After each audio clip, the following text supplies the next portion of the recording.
Adrian, do you ever go down like the YouTube rabbit hole just to like learn new things? Like you get All one the time, video, yeah. yeah, like it's just great, right? Or TikTok. TikTok has that kind of thing too. Kind of. I feel like on YouTube sometimes I just let the autoplay go though and take me Just on its deeper own journey. and deeper Yeah. and deeper. One thing I found out while watching a video last night, actually, did you know that crocodiles can't stick their tongue out?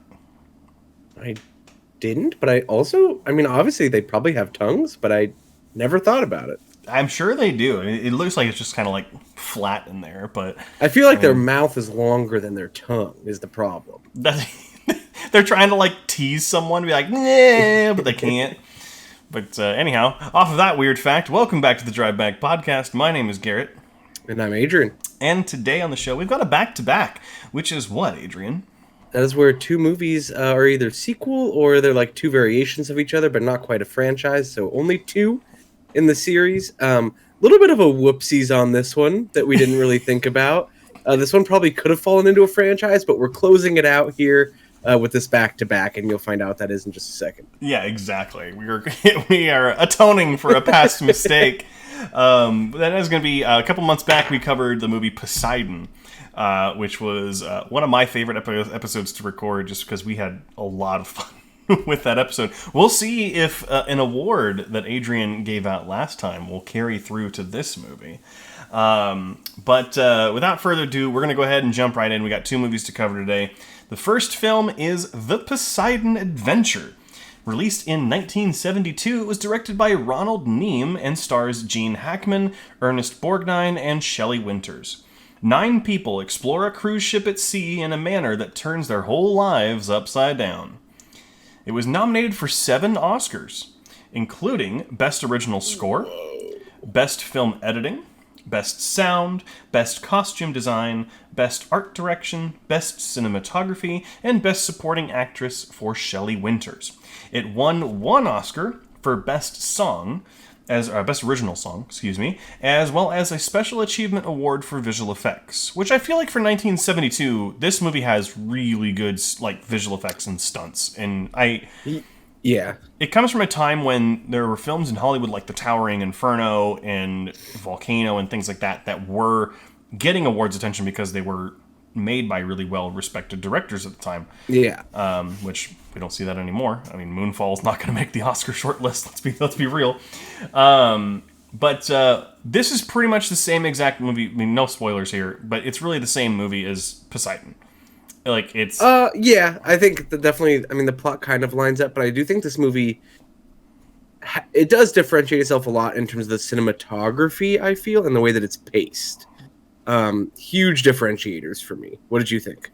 I think this movie, it has a charm to it. It has that 70s, Sure. not quite horror movie, but like it's pretty suspenseful and like a thriller for its time kind of charm. Definitely the throw couple damsels in distress in there in light clothing just for the sake of viewership. Also just body shaming, but we'll get to Yeah. that a little later. But I think it's fine. I think it's a better film than the remake, but I would rather watch the remake again. Correct. Yeah, I don't think this is as rewatchable Yes. as the new one, but I do think that the set work in this one is exemplary. It is absolutely incredible. There's a specific scene where they're in a kitchen, I believe, or even and it like zooms out, and you can tell it's all real. Like you can see that they built this whole thing. The one thing that I do want to say in terms of sets, though, is they definitely didn't have the technology to rock sets back and forth or flip them like they did in Inception. So the scene where the boat is actually flipping, pretty rough. Yeah. Which that's a spoiler for this film, shocker. Well, but I don't know if it is. before we dive any deeper and Wow. turn this on its head, I don't know. Another one? Yeah, no, I don't have another one. Before we plumb the depths of what these movies are, there we go. This movie, the first one, The Poseidon Adventure, is available to stream on Paramount Plus if you have a subscription to it. Other than that, you can rent it anywhere you do for your movies. But spoiler alert, out of the way for Poseidon Adventure. We already spoiled this movie a couple months back with Poseidon, so Yeah, no real same shock there. concept. Just different characters, I would say, but you know, that's really And about it. different like sequence of scenes as well. Like, it's not the exact same escape, so it's not like you've seen the exact same movie. Exactly. Yeah, it definitely does enough different to surprise you, but you know, it's the same basic storyline. Boat turns over, they got to get out. Like that. That's about it. And however, that's the caption on the poster. Yeah, literally. An Irwin Allen production of This Boat Turned Over and They Need to Get Out. I do want to talk about this movie. One thing, kind of superficial thing. I love the fact that this came out during a time when movie titles were so much better than they are now. The fact that they had to rename the remake to just Poseidon and couldn't have called it The Poseidon Adventure is like... I love that kind of pulp, non-serious type stuff. So it's just like that kind of part warms my heart. I wish we'd get more movies like that. Like the closest we got was the Suicide Squad. Yeah. Which like its posters were like 70s action movie posters. And so like that was the kind of closest we got. But back on topic, this what did you think about the Poseidon Adventure, I guess on its own, not compared to the original? Yeah, I thought it was entertaining enough. I mentioned earlier, I feel like the pacing was a bit slower, and that might just be a symptom of action movies being a lot faster paced nowadays. Some of the scenes did feel a little drawn out. Even with the buffer of understanding it's an older film, some of them seem to go on for quite a long time, which we've seen a lot in older films. But I thought the acting was just fine. I thought some of the stuff said obviously is a little dated and you can't say anymore. But I did thoroughly enjoy it. I thought it was pretty fun. And I think it's a great... I don't know if it's like a suggestion that I would make, but I do think it's a good one to watch. Like if you're into like older action movies, this one's definitely on the list for sure. The best way I could describe it is that back when people used to watch cable TV, if this was on AMC, I would just say watch it. If it's just playing on AMC or on TV and you got nothing else to watch, it's definitely worth your time there. But I mean, yeah. Other than that, I think it's a perfectly serviceable kind of escape thriller type movie. There are certain other ones like the Towering Inferno that I think are much better. But it pulls its weight, and I honestly wasn't expecting to enjoy it as much as I did. I wasn't expecting to go into this with like the highest hopes, and I came out actually pretty satisfied. So it's kind of rare when that happens. Yeah, I will say one scene that in particular that really yanked me out of the movie, and I do have a gripe with, and I did knock points off for, is at the end when there's steam blocking the pathway, and he has to jump and grab the valve. He proceeds to then hang under the steam for like 2 minutes, whereas everybody clearly could have just ran through the steam. If it's not that burning that he can hold on and like casually yell at the boat and be like, "You want another person? You take me, all right?" Like he just kept doing that, whereas everybody easily could have ran by. So I feel like that death, and I will relate it to the new one in this one, I felt like Kurt Russell's death in the new one was way more valid of one than this one was. Like the main hero sacrifice was way insignificant in this Poseidon Adventure. It just was not needed at all. Yeah, and it's funny that you read into it that way, because that's not how I interpreted what he was doing at all, by yelling out. Because he's a pastor in this movie, he's a man of the cloth. To me, this was him yelling at God.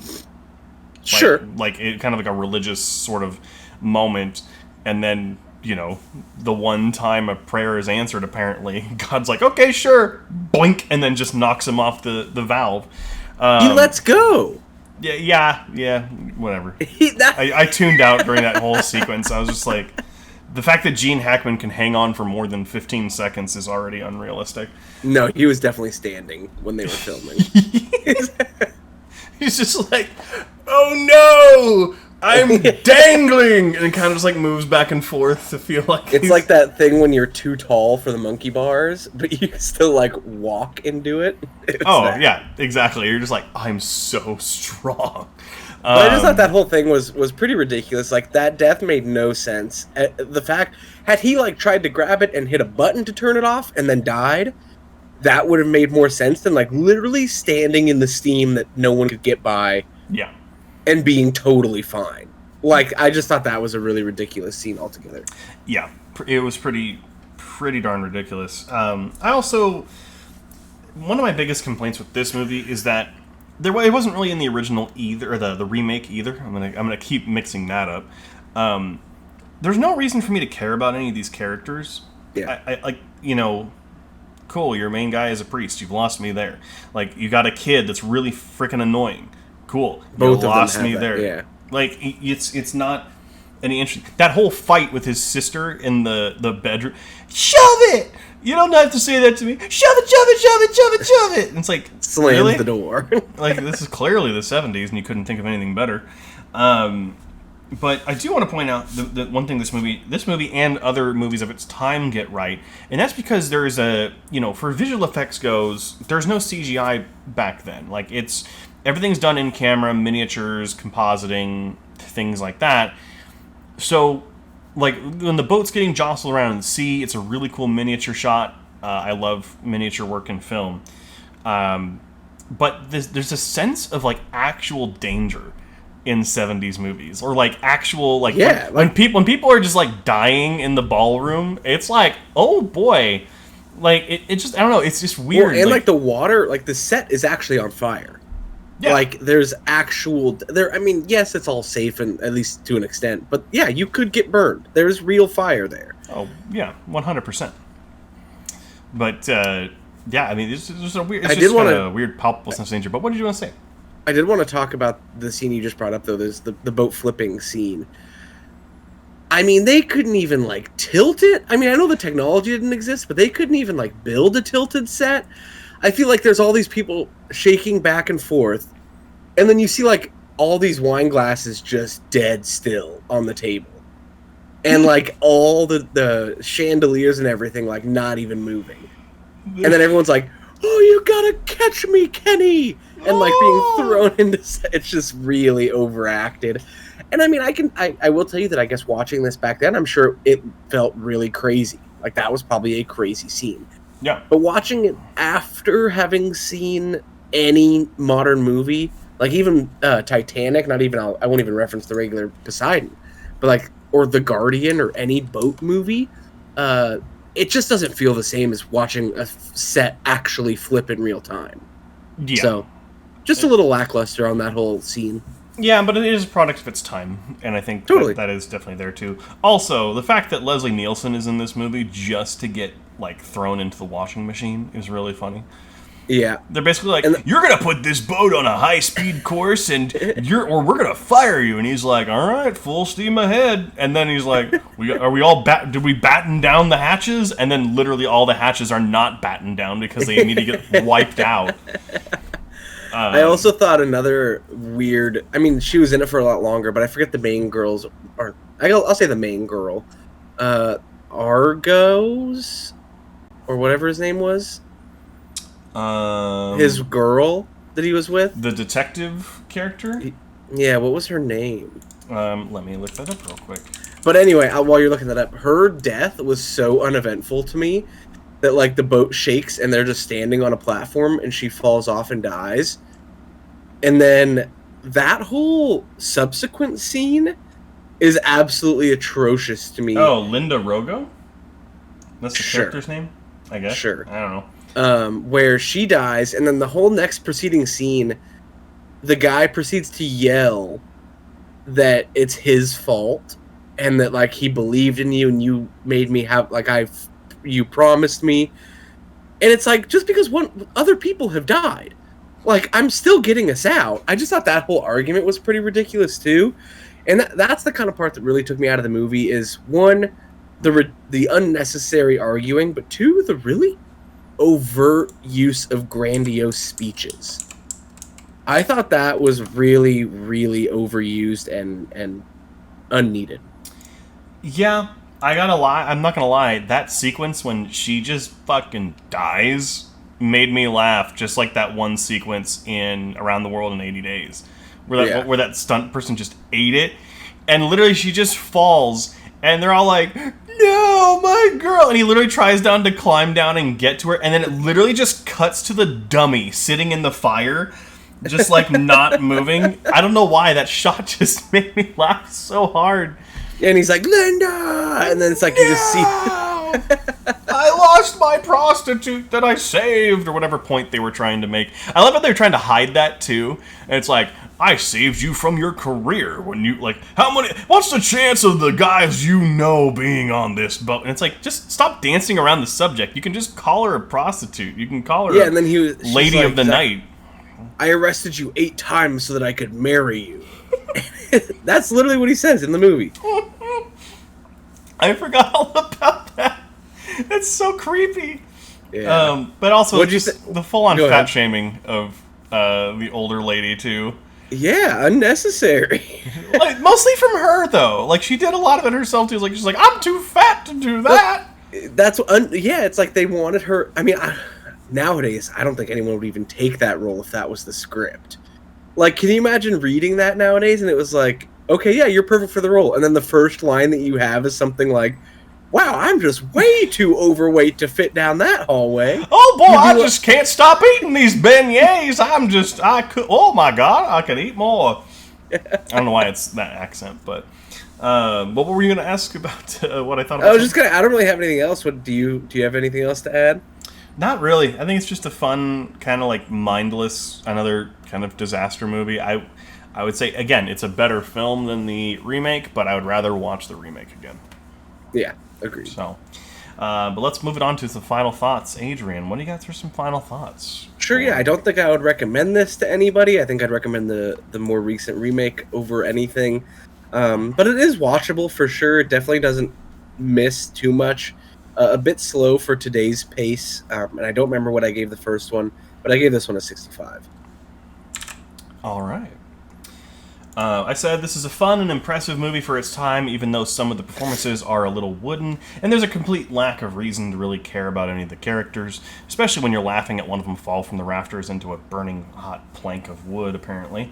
But I also gave the movie a 65, so we are dead on. We'll see if that lasts for the next one. But let's go ahead. We're cutting to our favorite new segment of the podcast. Adrian gets to guess the tomato score, tomato meter, whatever you want to call it, for the Poseidon Adventure. Mr. Adrian, do you know what the critic score is for the Poseidon Adventure? I'm going to say 72. You are very... you're close. It's an 80% for the Poseidon Adventure. I'll take it. Okay. Critics' consensus saying the Poseidon Adventure exemplifies the disaster film done right, going down smoothly with ratcheting tension and a terrific ensemble to give the peril a distressingly human dimension. Sure. It's a lot more big words than I said. But what do you think is the audience score for I'll the Poseidon say Adventure? 83. You're still around the same distance away. It's a 76 for the audience. The opposite. Score. Yeah, which is pretty great. Okay. For once, audience is a little bit more correct on that one. Shocking, actually. I'm literally shocked. But for bonus points, again, I'm not keeping track. Bonus points, what is the Metacritic score for the Poseidon Adventure? I'm going to float a little in between and say 76. You're closer on this one than you were on the Rotten Tomatoes. It is a 70 for... Man, they all ratcheted downward. Wow. This is why we run the bit, because it's fun. Alrighty, well, moving right along, a lot of people don't know that there's a sequel to the Poseidon Adventure, and that is Beyond the Poseidon Adventure. Released in 1979, it was directed by Irwin Allen, who's actually the producer of the first movie, and stars Michael Caine, Sally Field, and Telly Savalas. An extension of the previous film wherein a cache of adventurers return to the overturned ship to seek several fortunes. Now, the poster for this movie is awesome. Totally have that 70s action movie vibe, kind of like the Suicide Squad posters have. Yeah, I saw it when I watched it. The scuba divers underneath the ship. It's got Michael Caine and Sally Field in it. This movie fucking sucks. Yeah, I didn't know Michael Caine was in it, but that was an unwelcome surprise and a stain on an otherwise great opinion of him. Well, that doesn't clearly illustrate how we feel about this movie. Let's go ahead and put a spoiler warning first about the movie. If you want to watch beyond the Poseidon Adventure, it is available to rent on Amazon or anywhere you rent movies. It is not available to stream anywhere. But let's dig into this sinking wreck of a film. This movie is not interesting at all to me. Nope. The characters suck. The plot is pretty annoying too. Yeah, it's an adventure movie, like that's how they marketed it. But it's literally just like, oh, we were driving a boat, Mr. Wayne, and I can't do a better impression of Michael Caine. They're literally driving his boat, and they see that the boat is overturned from the first movie. Big whoop. We know that it happened, and then they're literally there to rob the ship. I think when in the beginning of the movie, they're like, the boat must have overturned really just not too long ago. Yeah. They would have known that people are still alive in there. And that people, people going in to get gold or money wouldn't be received well. No. Yeah. Yeah, and I think that they definitely tried to up the number of cast that were participating in the adventure for quite a while. In this one, they had quite the parade of people marching through the ship in the beginning. I was like, wow, we're really going to deal with this many people. Honestly, one of the better parts of the movie is seeing a lot of familiar faces. Peter Boyle is in here. Obviously, Young Frankenstein and Everyone Loves Raymond. Also, Slim Pickens, who is the Tex character. Yeah. He was in Doctor Strangelove and Blazing Saddles, and absolutely love him as an actor. A couple of other actors and actresses that the names aren't coming to mind right now, but I did think the twist of the wine assistant was really underwhelming. It just felt so unnecessary, and that's kind of how the whole movie felt, to be honest. It just felt like a lot of the plot was unnecessary and happening for the sake of forcing an adventure to happen. This entire movie is unnecessary. It didn't need a sequel, and certainly not this story. Yeah. Make it a rescue drama. That would have been so much more interesting back in the day. You had shows like Emergency and things like that were popular at the time. Why not film it as it just blows my mind that they were like, they're going to go steal some gold. And apparently there's going to be plutonium there. Yeah. Which is why? I did like the classic kind of the wow ending that we had where she reveals that she did take some, and then he's like, I was gonna kiss you anyway, and then it pans out in the Panama sunset or whatever. It's just feels like a James Bond movie outro. It's trying, not trying to be, but it's kind of like the ending for an Ocean's movie, we had just covered. Totally. They actually found it, and it's all our worries are good. Yeah. God, this movie, there are so many moments I tuned out while watching this movie, and to be completely fair, I usually watch all these movies completely invested. I'm sitting in my chair watching these movies. This is the first time I've ever started watching the movie and then just got so uninterested, but was like, I have to get through this, that I was doing something else while watching it. Sure. It blows my mind. No, that makes sense. This movie's pretty boring. I thought the girl in green, I forget her name, but the girl in green was pathetic the entire time. His lover or whatever. Sally Field. Yeah, when she was going to jump over that thing in the very beginning, that took 10 minutes longer than it needed to. She's literally there, and she's like, okay, I'm going to get a running head start. And he's like, okay. And then she goes back, and she counts down, then she goes, well, now you know I have the shortest legs. And he's like, just jump. Literally everyone in the film is also like, let's just do this. Stuff like that happened with her character throughout the entire movie, where it just felt like she was adding so much drama to scenes that didn't need it, and it was unnecessary. Yeah. I mean, she's definitely there to try and be comedic, relief. Nope. And it just doesn't work. Which is sad, because it's Sally Field, and Sally Field is a great actress.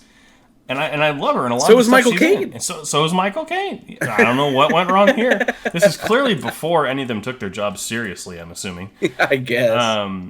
But I really don't have a lot to say about this movie. I just don't. There's no reason this movie should exist. Like, Yeah, I agree. I think the shootout towards the end on the upside down part of the ship and then their little boat is pretty ridiculous too. Like guns jamming and then nobody can hit a shot. And it's like they're not that far away from each other. Like they were easily a quick swim away. Yeah. So I feel like that whole scene was pretty ridiculous. and the fact that the guy with the M16, which has like a 20-round magazine, has like 500 rounds. Yeah. Is stupid. I also thought the introduction of like a secondary crew and like that whole standoff of like, I'm just here to take what's rightfully mine in the first place. I thought that whole thing was a little tacked on.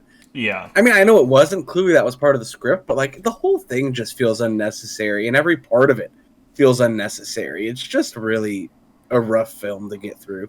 Yeah. It's literally the example of like the first movie coming out and the producer, Irwin Allen, who directed this one, was probably like, you know what? I didn't really get to tell the story that I wanted to tell. And then you finally give a suit the full control over a movie, and he fucks it up. Yeah. Shocker. Let the directors... To be fair, he did make a movie. It is a cohesive movie. It is a coherent movie. It is, in fact, in order, edited, has music and actors in it. Yeah, so he didn't make it, but it's not good. It has some semblance of a plot line. But... anyhow, I got really nothing else to say about this movie. I don't know about you. Yeah, me either. No. So I'll just dive into my final thoughts real quick. I said there's no reason this should have been made, as not even Sally Field and Michael Caine can save it. The story didn't need a continuation, and certainly not this story. And with that, I gave the movie a 9. Wow. Yeah, sorry, yawning. Yeah, I think this movie is super unnecessary. I found it really boring. Of the two, I would certainly not recommend this to be watched pretty much ever. I think you could pretty much skip it because the first one just stands so well on its own, and I think that's a better bookend to the series than having this one exist. Yeah, the acting is pretty rough, plot's pretty rough, scenes are pretty long. I gave this movie a 20. Wow, yeah, we're right in line. It was actually funny. My initial score for this movie was a 20. Oh. So we would have been right next to each other. That would have been interesting. Both of them. But this is probably going to be one of the most interesting Metacritic Rotten Tomatoes moments. So we're actually going to start with the Metacritic score on this one. Okay. What do you think the Metacritic score is for Beyond the Poseidon Adventure? Okay, I'm feeling like based off what you said, I need to use this as a gauge of like a test so that I get a feel for what the rest is. Sure. So I'm going to say it is a 45. On Metacritic? Yeah. You are incorrect, sir. It is in fact a 22 on Metacritic. Okay. So I was pretty close. Okay. Now, what do you think the audience score is on Rotten Tomatoes? 34. You're closer. It is also 22. Oh, what? So the audience didn't like this movie either. I know, but now I'm curious if it's also a 22 or... Now, what do you think the critics' Rotten Tomatoes score is for the Beyond the Poseidon Adventure?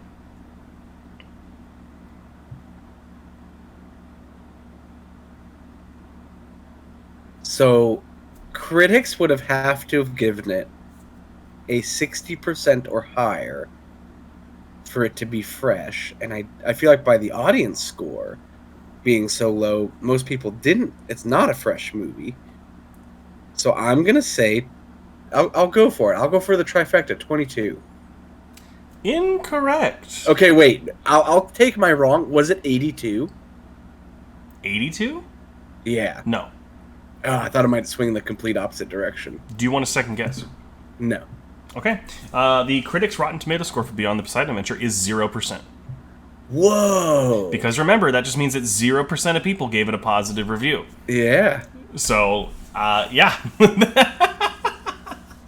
That's fun. This movie sucks. But that's going to bring an end to this episode.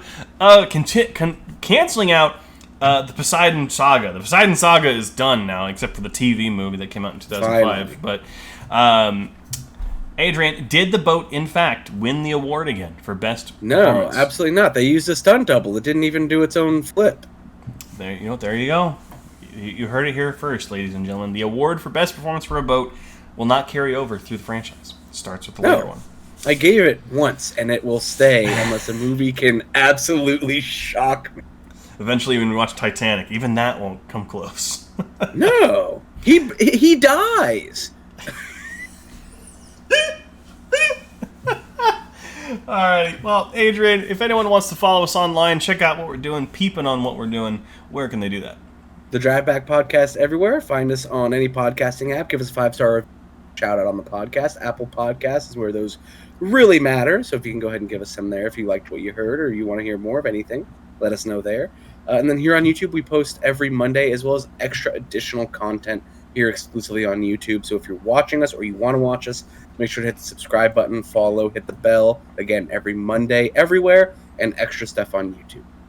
That is absolutely correct. And next week, we have the return of Rewatchable as the episode type. And next week, we are getting a little bit back more in line with Ocean's movies. We're going to be taking a look at 21, which does have to do with gambling and cards and all that kind of stuff. So kind of similar to Ocean's 11 and all that. So we're really excited for that one because that's a movie we both haven't seen for quite a while. Yeah, definitely. So definitely going to be worth rewatching, hopefully. But that's going to be an end for this episode. Thank you so much for watching. Thank you so much for listening. We love you so much. We'll see you next time here on The Drive Back. Thank you for listening to this episode of The Drive Back. Make sure to be on the lookout for new episodes every Monday, and make sure to follow us on social media.